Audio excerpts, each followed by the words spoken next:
We try to feature as much as possible the products that are available through all of your associated food stores, those being mostly Food Club and Full Circle Organics, and you'll see us use them as we go through the day.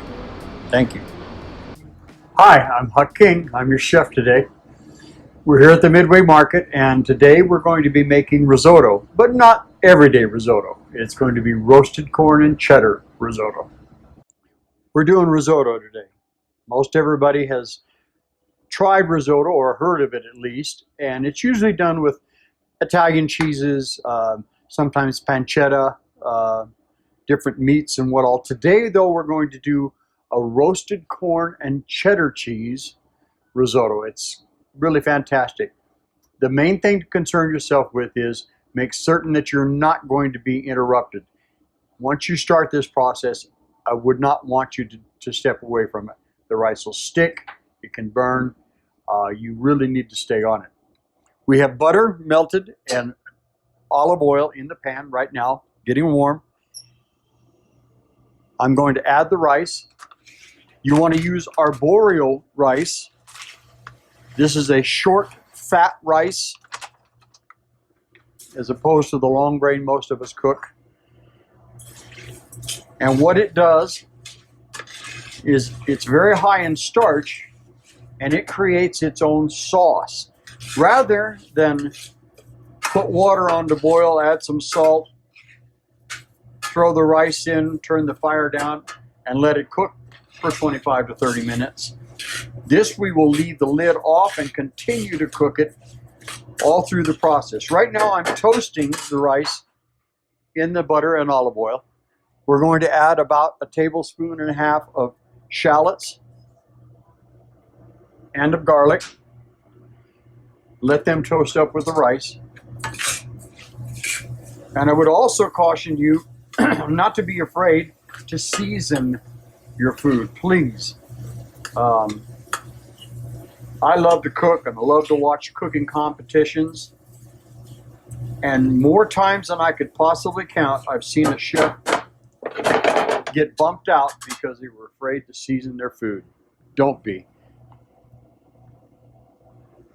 We've taken our stock and heated it up. We want this to be warm. The main idea here is that we don't want to shock the pan temperature back down and have to bring it back up to temp again. By keeping the stock hot and adding to it, everything stays at a pretty consistent temperature. It also speeds up the cooking process. Now this is going to take a few minutes. When we come back, we will continue on with the process. Thank you.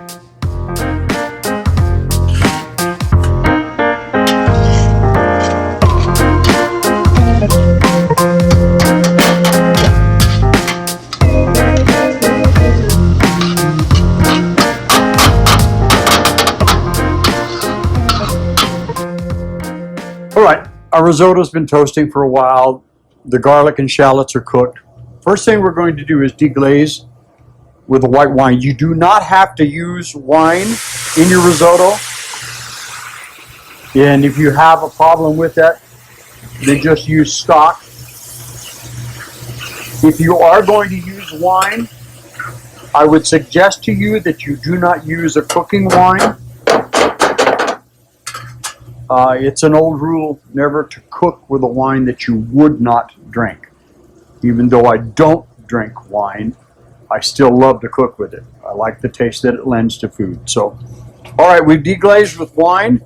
Next step is to start adding stock. And again, this is going to take a while. Half hour to 45 minutes, depending on the heat of your pan and how much you're actually cooking.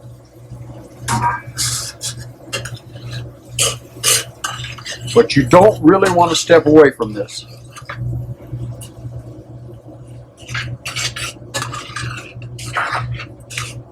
For your roasted corn, you can either go to the trouble of roasting ears of corn on a grill or a griddle.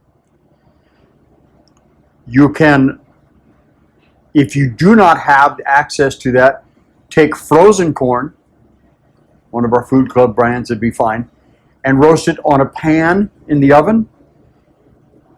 And you can even put it in a pan with butter and a little bit of onion and cook it that way and just add some color to it. The main thing is that we want to add some caramelization to the corn. Roasted over fire would be about the best thing that you could do, but any of the above will work. So.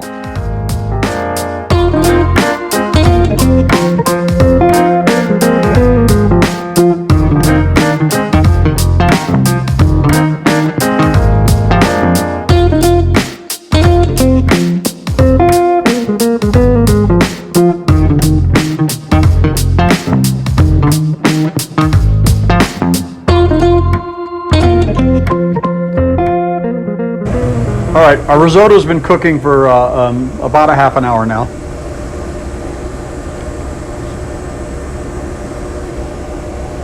It's just al dente. Any final seasoning, this would be a good time to do it.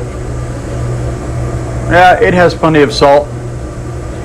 You might want to add a little pepper to it. I'm thinking it's going to be okay. I have my corn that I've already roasted off. I'm going to add that to it. This last part, just once the corn gets out, the rice gets al dente, we add everything to it. I have 8 ounces of medium cheese, medium cheddar, 8 ounces of sharp cheddar. We stir this all in. And as soon as the cheese is melted, you have an excellent dish.